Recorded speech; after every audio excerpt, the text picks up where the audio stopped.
Hey guys, welcome back to my channel. So let's review today's portfolio. And as you can see, as per today, we haven't received much gains today, but it was not bad. It was not great, but it was hanging somewhere. So as of today, the returns are like 0.4143% on the public account, which is like $46,000 on Robinhood.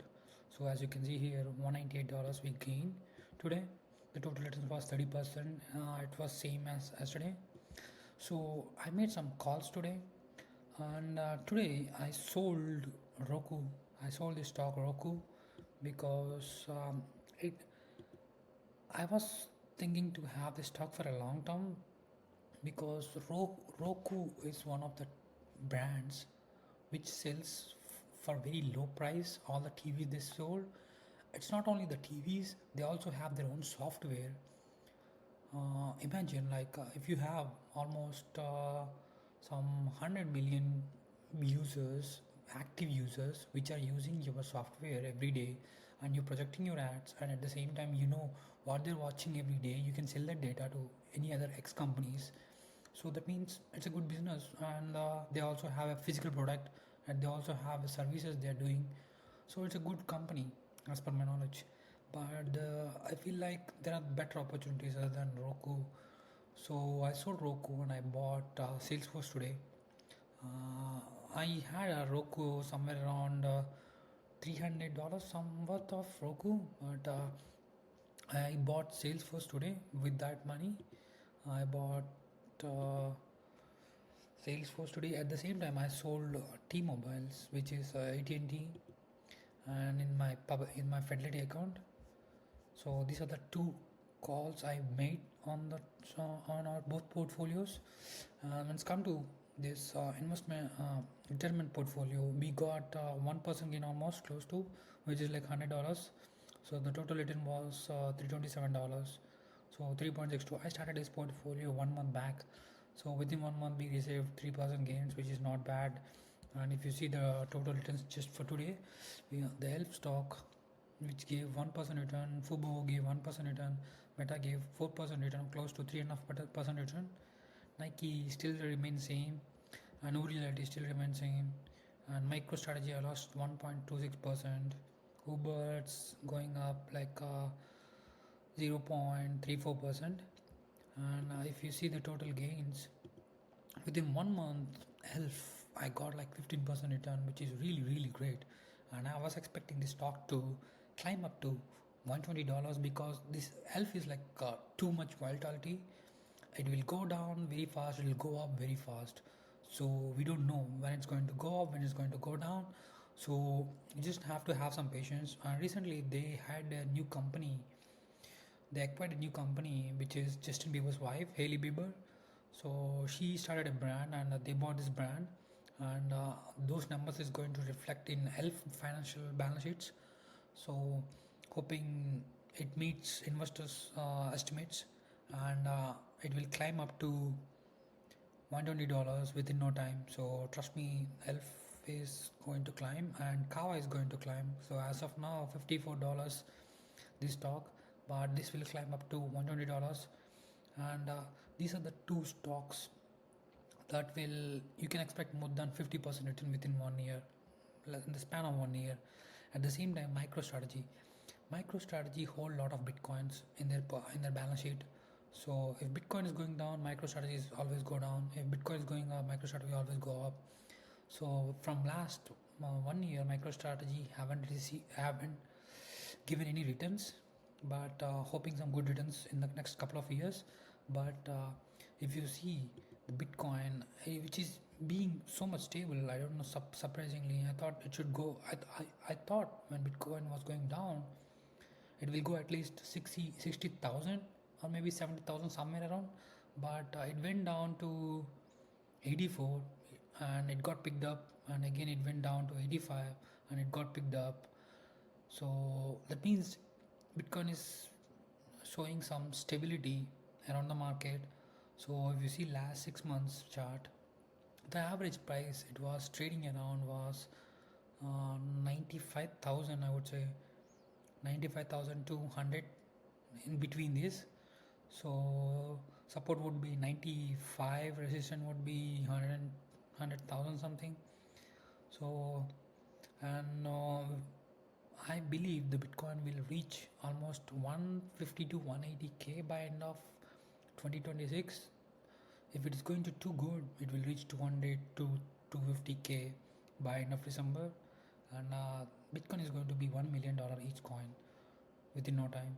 But it can be done in 10 years, it can be done in 15 years. I'm not sure about the time period, but it will reach $1 million each coin. Trust me, mark my words, it will reach $1 million each coin. It might go down, like each coin will go down like 30,000, but it will climb up. So if Bitcoin is really doing great, that means Nvidia is going to doing great, and AMD is going to do great, Broadcom is going to do great. At the same time, Microsoft is going to do great. All these companies are also going to do great because they sell GPUs. Bitcoin needs GPUs to mine the coins. Ethereum needs GPUs. So all these cryptocurrencies need GPUs. So if Bitcoin is going up, there will be a huge demand for GPUs. So so one thing I want to talk about is AMD stock. So why I'm very bullish on AMD? I already made 80% of returns in this AMD stock. AMD stock. So currently it was trading around $215. From last 1 week, it's not giving any returns. If you can see, it was $216 on Flash Friday. Till now, it was to almost $216 to this Friday. So for a week, it haven't produced any returns. As you can also see the number over here. For 1 month, it was almost up $260 and it just came down. But this price is justifiable, which is $350 billion. This company worth, I truly believe. If you see the 1 year chart, the average price this company was trading around is 152 or 180 in between. It was just fluctuating between 150 to 180. So that is the price. So if you see the 5 years, it gave 129% return. So the average price in 5 years, I would say 95 95 to 120. So in the last 5 years, the average price was 95 to 120. Now it was 215. So the next 5 years it's going to be 315 to 415 somewhere, but the average price would be somewhere around I was thinking maybe 320, between 280 to 320. That is the average price is going to be fluctuate between 320 280 to 320. That's what I was thinking. So I would say I will give buy rating for AMD, I'll give buy rating for ELF, I will give buy rating for Kava. I will also give buy rating for some other stock. Let me tell you, Nike is my biggest buy rating. I would say Nike will reach at least $90 by end of 2026. So because, and it's also having a dividend yield, so which is really great. So and Salesforce, I have a buying rate. And regarding Salesforce, there is this brand Kingston company. They give a selling rate. Let's watch this video. First, we're going to kick things off with a big committee move. This is Brin throwing in the towel, so to speak, on Salesforce ahead of the earnings report after the closing bell today. You're not even going to wait to see what happens, Brin. Why are you getting out? Let's hear what she says and let's consider those words, and let's prove her she's wrong. And I believe this is a good stock. As of now, there are recently we got the AI, OpenAI, and a lot of other companies. Salesforce is also going to join that club, but due to that, so Salesforce was fluctuating the price, and a lot of people are not sure how Salesforce is going to do in the future and how they're going to integrate their AI into their ecosystem. So they were not sure about that. So now Salesforce has a pretty good plan, and they have a great vision for AI, how to implement their AI into their ecosystem, and how they're going to use AI to improve their revenues. So that's why I have this buying rating. Let's see what she's going to say. Yeah, well, so I mentioned this on Monday. I've been in this stock for a minute, probably a quarter and a half. And I feel like when the market goes up, it doesn't go up. When the market goes down, it goes down slightly. I feel they're going to have very solid numbers, good free cash flow. We'll hear about some of their new customers. But ultimately, what makes a stock go higher? There's more buyers than sellers. And I feel that Salesforce right now, from a stock perspective, is stuck in the mud. And so I just don't think that we're going to hear tonight anything revelatory that's happening. I just feel like it's a moment in time, and people are not wanting to, put more capital in this name. So I didn't want to sit through earnings in case the market has a negative feedback, which it's done on a bunch of stocks that actually had good numbers. So I wanted to sell before the earnings call tonight. All right, Bryn, so an interesting move here to not wait for any kind of validation one way or the other. I mean, you could be right about this or you could be wrong about it. But Jim Lebenthal, maybe I'll go to you about this first. If you were an investor like Bryn, we just heard got the sales call in there for Salesforce, what exactly would make you as an investor want to get out ahead of understanding maybe what could be a catalyzing factor to the upside for a stock like Salesforce, even though it has underperformed? Maybe it gets a pop because something does get said that reinforces that positive narrative. Well, Dom, first off, let me say I completely understand Bryn's point of view. I really do. I mean, it's like, why fight this hard for a stock? And as much as I'm asking that rhetorically, I'm asking it myself with a very similar stock, Adobe, which will report next week. But whatever Salesforce does in the after hours and tomorrow will probably be echoed by Adobe as well.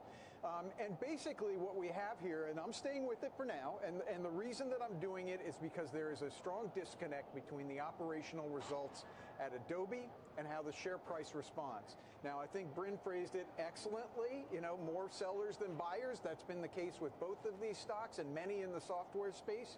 But what I have found, just being a long-term investor over periods of time, there are periods of times where the fundamentals disconnect from the share price, and if you believe the fundamentals are going to stay intact, which I do, then you'd want to be there for the rebound. I don't have a strong opinion on what Salesforce is going to do tonight because I don't know the name as well as Adobe, but they're... You got a very good point. So Salesforce had great fundamentals, which means it's going to rebound within a couple of months. So we just have to hold our horses for a couple of months. It will going to rebound, but until once it rebound, it's going to pick up very quickly, and a lot of people are going to buy the stock left and right. But currently people are not realizing about the stock. So this is a pretty good stock, guys. This is a really pretty good stock. I am very bullish on the stock. So let's continue this video. Both facing the same seemingly existential threat from artificial intelligence, both in terms of usurping the business and reducing the number of seats that actually use those products. But to date, it just hasn't happened. It shows up that the results are better than expected. It's what I expect will be in both names. Bryn, how do you respond? You just heard Jim's thought about this. Exactly. I mean, does he have it right, I guess is the point. Yeah, I mean, I think we're both right here. I think he's frustrated with Adobe for similar reasons. But I will say one thing on Salesforce, what I thought was peculiar. So I could be wrong, but I believe OpenAI powers Einstein. And so I thought that was very peculiar that Mark Benioff goes and tweets about Gemini when I believe Salesforce works with OpenAI. So to me, I felt like that was bizarre. And maybe they shifted that, but I know originally Einstein, I believe, was powered by like the ChatGPT version. And so to me, that was also peculiar and another sign of like, well, aren't you supporting the underlying technology that's supposed to be working using all these agents? I just think at the end of the day, what's given me direction is the stock price. I don't need to wait to get confirmation. The market is telling me it's not doing anything, by the way. I hope they have great numbers and it's up 20%. That's great. Right. But I mean, to me... I mean, she got a good point, guys. So what she's trying to say is, I mean, Salesforce doesn't have a great product compared to OpenAI. I totally agree with that. But thing is, Salesforce had existing customer base. They're not suddenly going to change to OpenAI just like that. And the diversification will maybe start today. It will take years. It will take years, guys.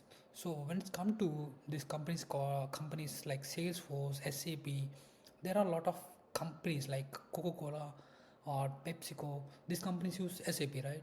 So suddenly, if OpenAI brings some ERP tool, they're not going to just start implementing this new ERP tool into their ecosystem because It took years to build that ecosystem in Coca-Cola by using SAP.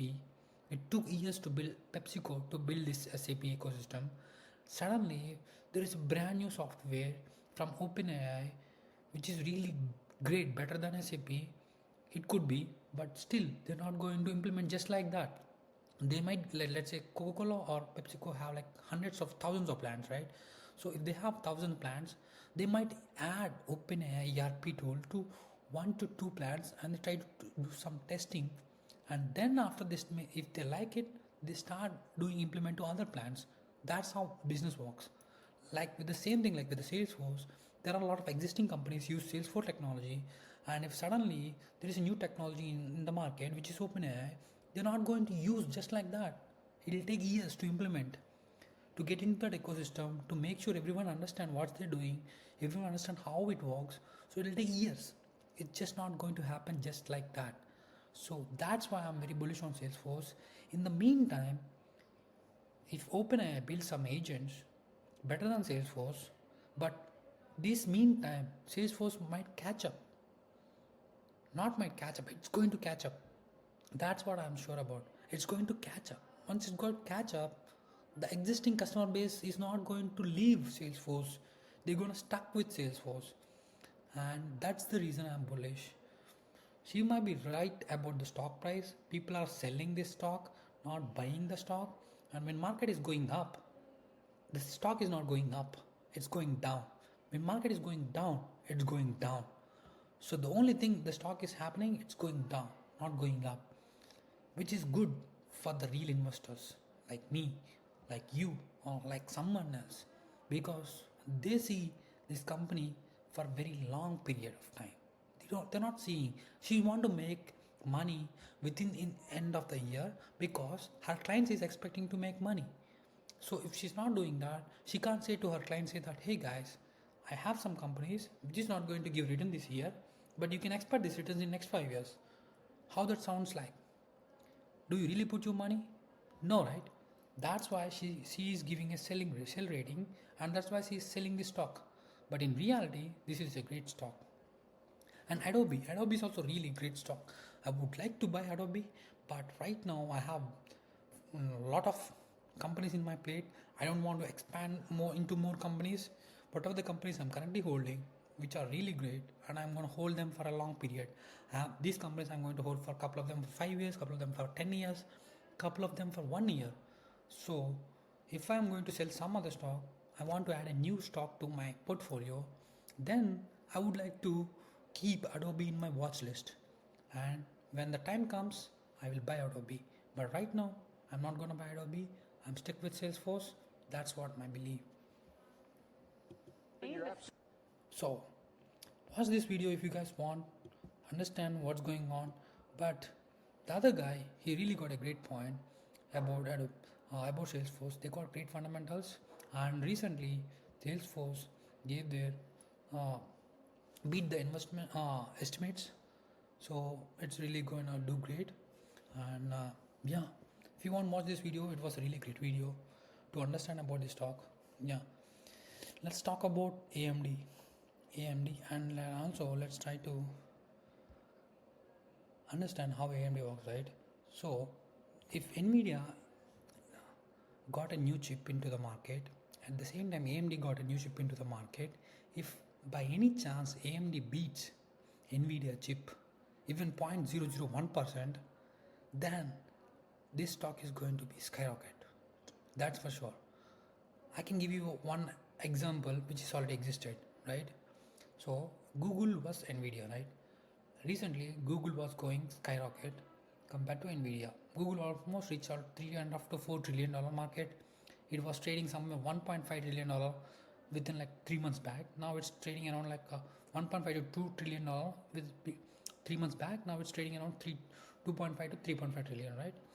Why? Because Google beat OpenAI in the sense of Gemini was got top rank compared to ChatGPT.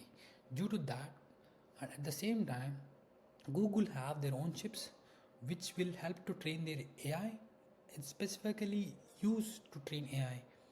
But compared to Nvidia GPUs, it's cost too much. Let's say if Nvidia GPU is costing $100, Google chip is costing only $10. $100, $10. It's only like compared to like 10% of its price, and it's giving the same results, right? Nvidia GPUs are really great, but the companies who are buying these Nvidia GPUs really not utilizing it to its potential.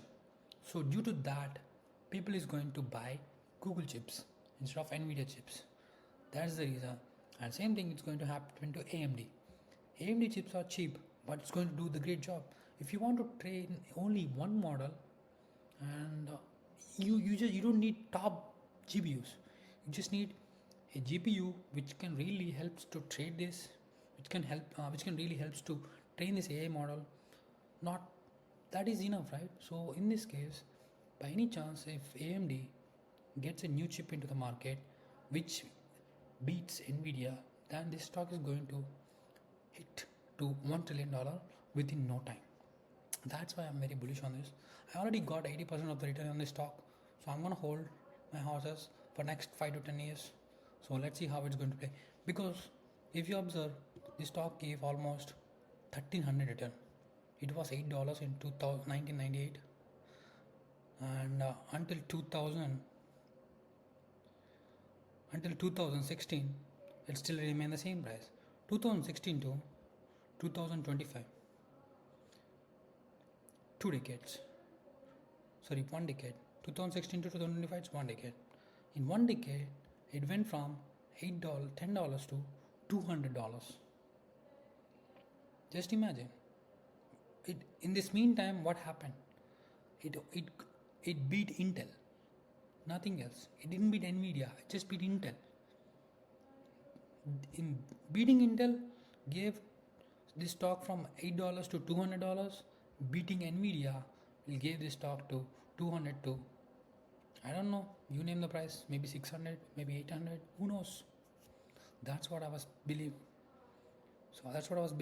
So hope you understand what I was trying to say. That's all I have for today, guys. So I'll see you tomorrow. Have a great night. Bye.